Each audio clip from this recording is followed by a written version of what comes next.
ఇప్పుడు 'కల్కి 2898' AD cinema అయితే 27th రిలీజ్ డేట్ ఉంది. సో మూవీ మీద ఎక్స్పెక్టేషన్స్ ఎలా ఉన్నాయి మేబీ? మూవీ వరల్డ్ వైడ్ కుమ్మేస్తుంది అంతే, ఇంకా నో డౌట్ అంతే.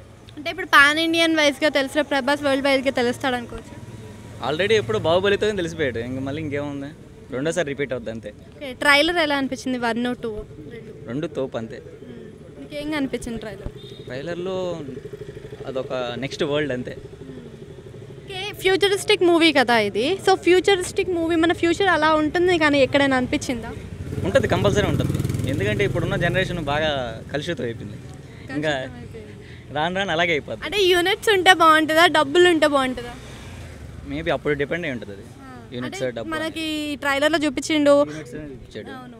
అండ్ బుజ్జి అండ్ భైరవ అది కూడా ఒకటి చూపించాడు కదా యానిమేషన్ సిరీస్, అది ఎలా అనిపించింది? అది బాగుంది. మన ఇప్పుడు మార్వల్స్, బ్యాట్మ్యాన్ అన్ని సిరీస్ చూస్తుంటే మన తెలుగులో కూడా ఒకటి వచ్చింది బాగా మంచిది, బుజ్జి అనేది క్యారెక్టర్ బాగున్నది. ఓకే, బుజ్జి క్యారెక్టర్కి కీర్తి సురేష్ వాయిస్ సెట్ అయింది అనుకోవచ్చా? సెట్ అయిపోయింది. అంటే ఈ సావిత్రి అనే సినిమా, అది మనకి మహానటి సినిమా ఉంది కదా, సో మహానటి సినిమాలో ఉన్న బాండింగ్ తోటే ఇందులో వాయిస్ పెట్టారనుకోవచ్చా నాగశ్విన్ గారు? అయి ఉండొచ్చు. సో త్రిబులర్ అండ్ ఇంకా మన బాహుబలి రికార్డ్స్ని బ్రేక్ చేసే అవకాశం ఉందనుకోవచ్చు. ట్రిపుల్ అయితే బ్రేక్ చేస్తుంది, బాహుబలి డౌటే.